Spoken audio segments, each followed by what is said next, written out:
Once again welcome back student. आज का हमारा टॉपिक रहेगा थ्योरम ऑन कॉन्ग्रुएंसेस। पिछले लेक्चर में भी हमने कुछ थ्योरम्स की थी, कॉन्ग्रुएंस की डेफिनेशंस की थी। तो आज हम एक्सरसाइज 2.1 की जो भी बची हुई थ्योरम्स हैं उनको कवर करने वाले हैं। सबसे पहले थ्योरम तो हम उनसे रिलेटेड देखेंगे। जैसे कल के लेक्चर में हमने देखा था कि आप सेम नंबर मतलब ए और बी अगर कॉन्ग्रुएंट होते हैं मोड एम में तो आप सेम नंबर ऐड कर सकते हो, तब भी कॉन्ग्रुएंसी पर कोई असर नहीं पड़ेगा, तब भी क्या होंगे, कॉन्ग्रुएंट होंगे। ठीक है, सेम नंबर क्या कर सकते हो, सब्ट्रैक्ट कर सकते हो, और सेम नंबर ही क्या कर सकते हो, आप मल्टीप्लाई कर सकते हो। ठीक है, तो कॉन्ग्रुएंसीज जो है तब भी क्या कर रही थी, होल्ड कर रही थी। लेकिन हमने कहा था डिवीजन में कॉन्ग्रुएंसी होल्ड नहीं करेगी। कुछ हमने एग्जांपल लिया था 36 और 16 का मोड 10 में, जहां हमने उसे 4 से डिवाइड किया था, तो वो कॉन्ग्रुएंस नहीं आ रही थी। तो अगर डिविजिबिलिटी कहो या फिर कॉमन फैक्टर जो आप कैंसिल आउट कर रहे हो, उसके लिए कुछ कंडीशन है। अगर वो कंडीशन और सेटिस्फाई हो जाए तब क्या हो जाएगा, डिविजिबिलिटी पे भी कॉन्ग्रुएंस का कोई भी इफेक्ट नहीं होगा। तो थ्योरम, नेक्स्ट थ्योरम क्या कह रही है, नेक्स्ट थ्योरम कहते हैं कि अगर CA जो है this is congruent to CB mod of M है, जहां ABC इंटीजर है, ठीक है, और C का GCD M के साथ कितना है, 1 है, ठीक है, then A is congruent to B mod M। तो क्या कह रहे हैं, इन दोनों में कॉमन क्या चीज आ रही है, C आ रही है। कहते हैं कि अगर आप दोनों साइड C से डिवाइड करो तब कॉन्ग्रुएंस पर इफेक्ट नहीं पड़ेगा। लेकिन कब, अगर ये कंडीशन होल्ड हो जाए। तो कौन सी है कि जिससे आप काटने वाले हो, जिससे आप डिवाइड करने वाले हो, जो कॉमन फैक्टर है उसका GCD जिस मॉडुलो में आप काम कर रहे हो उसके साथ कितना होना चाहिए, 1। ठीक है, अगर CA CB का मतलब CA जो है CB के कॉन्ग्रुएंट आ रहा है मोड M में, और जो कॉमन फैक्टर है उसका GCD M के साथ 1 आ रहा है, तो आप बोथ साइड C से डिवाइड कर सकते हो। That is A is congruent क्या हो जाएगा, B mod M। In general अगर ये वाली कंडीशन ना हो तो कोई जरूरी नहीं है कि ये रिजल्ट होल्ड करेगा, जैसे कि हमने पिछले लेक्चर में एग्जांपल से देखा था। लेकिन ये कंडीशन और लगा दी जाए तब क्या होगा, रिजल्ट होल्ड कर जाएगा। तो सबसे पहले जो चीज ड्यूएस का यूज करते हैं तो क्या दिया हुआ है कि CA is congruent to CB mod of M। ठीक है, इसका मतलब क्या होता है, कॉन्ग्रुएंस की डेफिनेशन यूज करो, यानी M divide CA minus CB। इसका मतलब क्या हो गया, M divide C times of A minus में B। अब हम गॉस थ्योरम लगाएं। गॉस थ्योरम क्या कहती थी कि A अगर दो नंबर्स की प्रोडक्ट को डिवाइड कर रहे हैं और A का किसी एक नंबर के साथ GCD 1 आ रहा है, तो A बचे हुए नंबर को क्या करेगा, डिवाइड। अब यहाँ देखो M और C का GCD कितना है, 1 है, तो क्या लगी, गॉस थ्योरम लगी। तो गॉस थ्योरम क्या कहते हैं कि M डिवाइड कर देगा किसको, A माइनस B को, और अगर M A माइनस B को डिवाइड करे इसका मतलब A B के कॉन्ग्रुएंट हो गया है। ठीक है, तो क्या दिया होता, अगर CA CB की कॉन्ग्रुएंट है, आप कॉमन फैक्टर कैंसिल आउट तभी कर सकते हो जब उस कॉमन फैक्टर का GCD क्या है, M के साथ 1 हो जाए, तो कहते हैं कि कॉमन फैक्टर कैंसिल आउट कर सकते हो।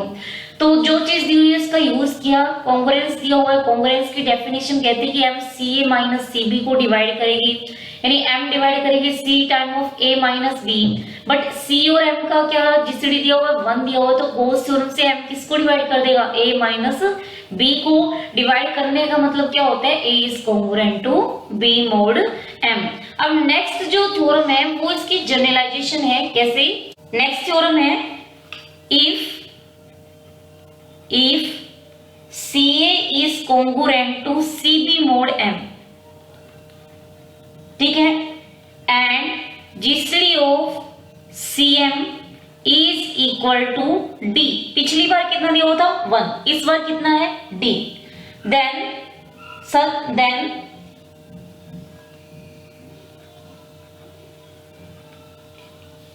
A is congruent to B mod M1 होगा, where M1 is equal to, मतलब M1 कितना है, M is equal to M1 times of D है, and also conversely तो पिछली थ्योरम में तो क्या था कि कॉमन फैक्टर है C दिया हुआ है, उसका GCD M के साथ 1 दिया हुआ है, तो कैंसिल आउट करके A B के कॉन्ग्रुएंट हो जाएगा, लेकिन किस में था, मोड M में ही था, मतलब ये M में है तो यहाँ भी M में है। लेकिन कहते हैं कि अगर आप GCD 1 नहीं ले रहे, मतलब GCD कोई भी नंबर है, D है सपोज, तो कहते हैं कि A B के कॉन्ग्रुएंट हो जाएगा, लेकिन किस में होगा, मोड M1 में होगा, जहां M1 के M बाय D क्यों है, M1 इंटीजर है, यहां से आप देख सकते हो C और M का GCD कौन है, D है। GCD की डेफिनेशन कहते हैं कि D जो है C को भी डिवाइड करेगा और D जो है M को भी डिवाइड करेगा, D M को डिवाइड कर रहा है तो D M बाय D क्या होगा, एक इंटीजर होगा, तो वो कौन मान लिया, M1 मान लिया। ठीक है, तो कहते हैं कि CB के कॉन्ग्रुएंट हो मोड M में, तो आप कॉमन फैक्टर कैंसिल आउट कर सकते हो, लेकिन किसने, यहाँ M की जगह कौन आ जाएगा, M1 आ जाएगा। कहते हैं कि ऑल्सो कन्वर्सली क्या कहते हैं, अगर A B के कॉन्ग्रुएंट हो मोड M1 में, जहां M is equal to M1 D है और CM का GCD D है, तो कहते हैं कि आप CA congruent to CB mod M लिख सकते हो, मतलब ये M1 से कौन हो जाएगा, M हो जाएगा। ठीक है, तो अब हमें इस थ्योरम का प्रूफ करना है, जो चीज दी हुई है उसका यूज करो। तो क्या दिया हुआ है, CA CB के कॉन्ग्रुएंट दिया हुआ है। ठीक है, इसका मतलब M डिवाइड कर रहा है किसको, C time of A minus में B को। पिछली केस में तो C और M का GCD 1 आ गया था, तो इस वजह से गॉस थ्योरम लग करके M डिवाइड कर रहा था A माइनस B को। लेकिन अब देखो D जो है C को डिवाइड कर रहा है, तो डिविजिबिलिटी की डेफिनेशन कहते हैं कि इंटीजर आएगा C1 such that C is equal to C1 times of क्या हो जाएगा, D हो जाएगा। ठीक है, और यहां से देखो ये M जो है, M की वैल्यू कितनी है, M1D, तो M की वैल्यू तो होगी M1D और C की वैल्यू कितनी होगी, C1D, यहां पुट कर दो, A माइनस B हो गया। तो यानी जो M1 है वो डिवाइड करेगा किसको, C1 time of A minus B को। तो यहां से एक चीज आ गई कि M1 जो है वो डिवाइड कर रहा है C1 times of A minus में B। अब C और M का GCD कितना दिया था, D।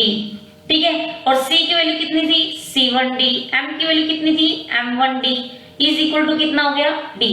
याद हो अगर AB का GCD D होता है तो A बाय D का और B बाय D का GCD कितना होगा, 1 होगा। इसका मतलब C बाय D और M बाय D का GCD कितना हो जाएगा, 1 हो जाएगा। तो C is equal to C1D था। ठीक है, तो C बाय D कितना आ गया, C1 आ गया। M is equal to M1D था। ठीक है, तो M बाय D कितना हो गया, M1 आ गया, यानी C1 और M1 का GCD कितना आ गया, 1 आ गया। अब फिर से गॉस थ्योरम लगा लो कि M1 और C1 का तो GCD 1 है, इसका मतलब M1 डिवाइड करेगा किसको, A माइनस B को। यहाँ डिवाइड करने का मतलब होगा A is congruent to B mod of M1।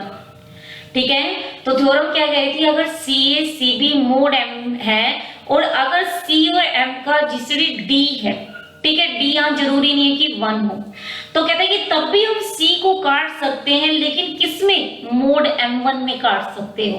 ठीक है, जहां M1 this is equal to M by D integer होगा, क्योंकि D M को क्या कर रहे हैं, डिवाइड कर रहे हैं। कहते हैं कि ऑल्सो कन्वर्सली इसका हमें प्रूव करना है।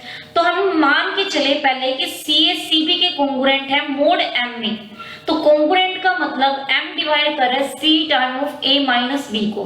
अब D C को भी डिवाइड कर रहा है, तो डिविजिबिलिटी की डेफिनेशन कहती है कि इंटीजर आएगा C1 such that C is equal to C1D हो जाएगा। तो इसका मतलब M1 किसको डिवाइड कर रहा है, C1 time of A minus में B हो गया।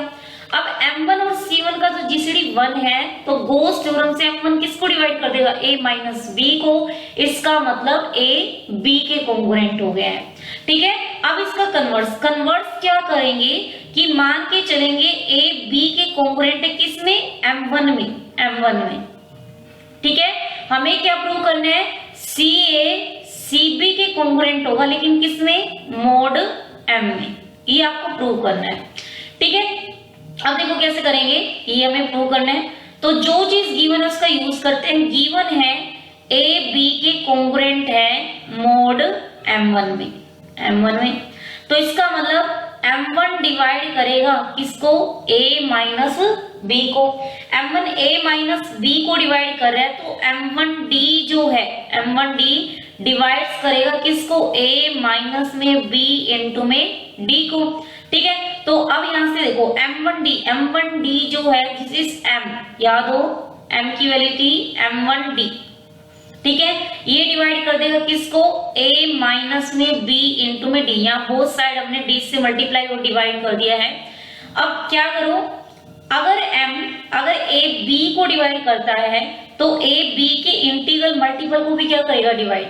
तो अगर m a minus b time of d को डिवाइड कर रहा है तो m डिवाइड करेगा c1 time of a minus में b इंटू में d को भी, और c1d कौन है, c है, तो m डिवाइड कर रहा है c times of a minus b, तो m c times of a minus b को डिवाइड करने का मतलब m ca माइनस cb को डिवाइड कर रहा है, तो इसका मतलब ca is congruent to cb mod of m आ गया, ठीक है। क्या क्या होता है, ए बी के कॉन्ग्रुएंट है मोड m1 में। हमें प्रूव करना था कि जो c है this is congruent to cb mod m, यहाँ चेंज होएगा, ठीक है। तो जो चीज गिवन थी यूज किया, ए बी के कॉन्ग्रुएंट था मोड m1 में, यानी m1 डिवाइड करे a माइनस b को, तो बोथ साइड हमने d से मल्टीप्लाई कर दिया, m1d तो था m था। अब a b को डिवाइड करेगा तो उसके इंटीग्रल मल्टीपल को भी डिवाइड करेगा, तो बोथ साइड c1 कर देंगे तब भी इसको डिवाइड करेगा, और c1d क्या था, c था, और ये किसकी डेफिनेशन होगी, कॉन्ग्रुएंस की। तो ये हमारे पास सेकंड थ्योरम थी। अब नेक्स्ट है, नेक्स्ट थ्योरम क्या कह रहे हैं, if a is congruent to b mod of m, ठीक है, देन a की power k is congruent to b की power k mod of m for every positive integer k।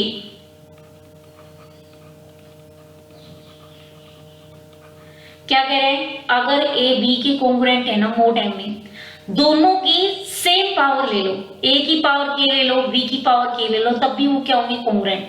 मतलब a स्क्वायर b स्क्वायर के congruent होगा, a cube b cube के, a की 4 b की 4 कॉन्ग्रुएंट हो जाएगा, a की 5 b की 5 कॉन्ग्रुएंट हो जाएगा। मतलब इन जनरल a की पावर k b की पावर k के कॉन्ग्रुएंट हो जाएगा, लेकिन k जो है पॉजिटिव इंटीजर होना चाहिए। क्यों, क्योंकि अगर k नेगेटिव आ जाए तो मान लो a जो है a की पावर कितनी होगी, k मान लो -2 आ रहा है, और a सपोज एक बार के लिए 2 आ रहा है, तो ये 2 की पावर -2 हो जाएगी। 2 की पावर 2 जो -2 है इंटीजर नहीं होगी, जो कि कॉन्ग्रुएंसीज के लिए हम बोलते हैं कि a b क्या होने चाहिए, इंटीजर। इसलिए k जो है वो नेगेटिव नहीं हो सकता, क्योंकि नेगेटिव होते ही ये इंटीजर नहीं रहेंगे, इंटीजर नहीं रहेंगे तो आप कॉन्ग्रुएंस की डेफिनेशन यूज नहीं कर सकते, ठीक है।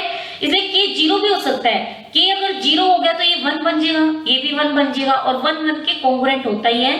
तो मतलब जस्ट क्या कह रखा है कि जो k है पॉजिटिव इंटीजर होगा, ये आपको प्रूव करना है, ठीक है। अब हमने जो चीज दी हुई है उसका यूज करते हैं। दिया हुआ है कि a b के कॉन्ग्रुएंट दिया हुआ है मोड m में, ठीक है। इसका मतलब m डिवाइड कर रहा है a माइनस b को।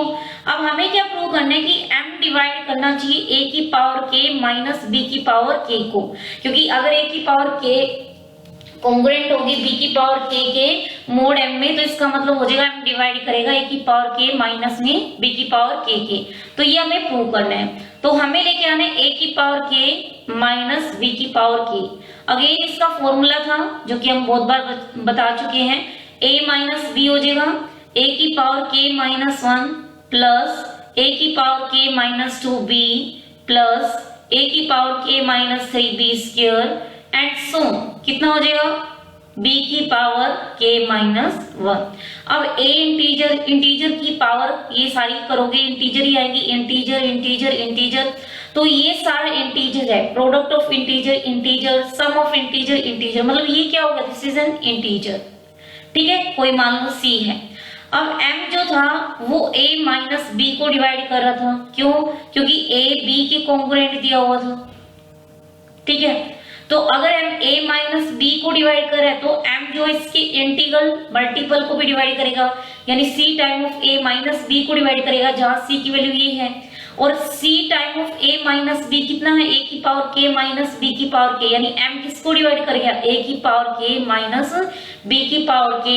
इसका मतलब क्या हो गया है कि a की power k is congruent to b की power k mod of m। ठीक है, इसका बाद में हम यूज भी करेंगे जब हम ऐसे कुछ निकालेंगे कि 2 की पावर 20 को आप 7 से डिवाइड करो, रिमाइंडर निकालो। ठीक है, जैसे कि 2 है, ये हमें पता है कि 2 के कॉन्ग्रुएंट होता है मोड 7 में, तो कहते हैं कि 2 की पावर 4 भी 2 की पावर 4 की कॉन्ग्रुएंट होगी। या और एग्जांपल ले लो, जैसे कि सपोज 15 है, 15 हमें पता है कि कोई भी नंबर अपने रिमाइंडर की कॉन्ग्रुएंट होता है, यानी ये कॉन्ग्रुएंट हो गया मोड 7 में 1 के। ठीक है, तो कहते हैं कि 15 की पावर 5 है ना, वो कॉन्ग्रुएंट होगी किसके, 1 की पावर 5 की। ठीक है, तो ये था रिजल्ट जिसका हम बाद में एग्जांपल्स में यूज करेंगे।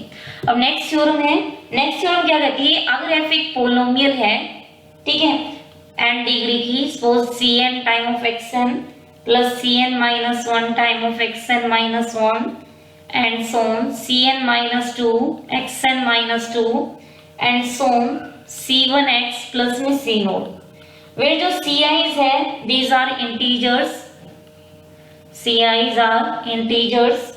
then कहते हैं कि अगर a b के कॉन्ग्रुएंट है ना मोड m में, तो कहते हैं कि फंक्शन में इस पोलिनोमियल में जहां x है वहां a रख दो, यानी f है, और जहां a x है वहां b रख दो, यानी f b, तब भी क्या होंगे, ये एक दूसरे के कॉन्ग्रुएंट। ठीक है, क्या कह रहे हैं, अगर a b के कॉन्ग्रुएंट है ना, तो इस पोलिनोमियल की value at a this is congruent to polynomial की वैल्यू एट b। तो सबसे पहले जो चीज यूएस का यूज करते, क्या दिया हुआ है कि a b के कॉन्ग्रुएंट है। अभी हमने देखा था कि अगर a b के कॉन्ग्रुएंट है तो a की power k is congruent to b की power k mod of m होगा। सही है, a की पावर k कॉन्ग्रुएंट किसकी हो जाएगा, b की पावर k के। अब यहाँ से f पे देखो, f पे कितना होगा, x की जगह a रख दो, यानी a की power n cn plus cn minus 1 a की power n minus 1 plus cn minus 2 a की power n minus 2 and so on, क्या हो जाएगा c1a प्लस c नोड। ठीक है, अब क्या हो गया, एफ बी निकाल लेंगे, यानी कितना आ जाएगा, b की power n cn minus 1 b की power n minus 1 plus c की पावर कितना हो जाएगा, ये n माइनस, यहाँ 2 आएगा, n माइनस 2 b की power n minus 2 and so on, c1b और प्लस में क्या हो जाएगा, c नोट। अब आपको क्या प्रूव करना है कि एफ ए एफ बी के कॉन्ग्रुएंट होना चाहिए, यानी हमें प्रूव करना है कि m डिवाइड करना चाहिए f a minus f b को। तो नेक्स्ट स्टेप हमें समझ आ रहा है कि एफ ए में से एफ बी घटाना है, तो एफ ए में से एफ बी घटाओगे तो ये क्या बन जाएगा, c n time of a की पावर n माइनस बी की पावर n। सही है, फिर कितना बचेगा, सी एन माइनस 1 a की power n minus 1 minus b की पावर n माइनस 1, c की n minus 2 a n minus 2 minus b की n minus 2 and so last देखो कितना है, c1 times of a minus b और c naught से c note cancel out हो जाएगा। ठीक है, अब a b के कॉन्ग्रुएंट दिया हुआ है मोड m में। सही है, तो इसका मतलब क्या होगा, तो पिछली थ्योरम से a की पावर n कॉन्ग्रुएंट हो जाएगा किसके, b की पावर n mod m, ठीक है, यानी m डिवाइड करेगा किसको, a की पावर n माइनस b की पावर n को, यानी m इस फैक्टर को क्या कर रहे हैं, डिवाइड कर रहे हैं, तो m इस पूरी की जो फर्स्ट टर्म है इसको क्या करेगा, डिवाइड करेगा। अब सेम फिर से थ्योरम यूज करो तो a की n माइनस वन भी किसके कॉन्ग्रुएंट होगा, b की n माइनस वन के मोड ऑफ m में, ठीक है। तो इसका मतलब m जो है वो डिवाइड कर देगा a की n minus one minus b की n माइनस वन, यानी हम इसको डिवाइड कर रहे हैं, सेम m इसको डिवाइड करेगा। ये चीज ऑलरेडी हुआ कि a b की कॉन्ग्रुएंट है, यानी m a माइनस b को डिवाइड कर रहा है, तो हमें पता है कि a b को डिवाइड करे, c को डिवाइड करे, तो a सम को भी क्या करेगा, डिवाइड करेगा। तो m इनकी हर एक टर्म को डिवाइड कर रहे हैं, तो m इसके सम को भी डिवाइड करेगा। सम को डिवाइड करने का मतलब fa माइनस fb को डिवाइड करेगा, और इसका मतलब क्या होगा, fa is congruent to fb mod of m, ठीक है। तो कहते हैं कि पोलोमियल में आप a रख दो, पोलोमियल में b रख दो, तो fa कॉन्ग्रुएंट हो जाएगा किसके, fb के। तो आज के लिए इतना ही, कल के लेक्चर में हम एक्सरसाइज 2.1 के एग्जाम्पल करने वाले हैं। So thank you students.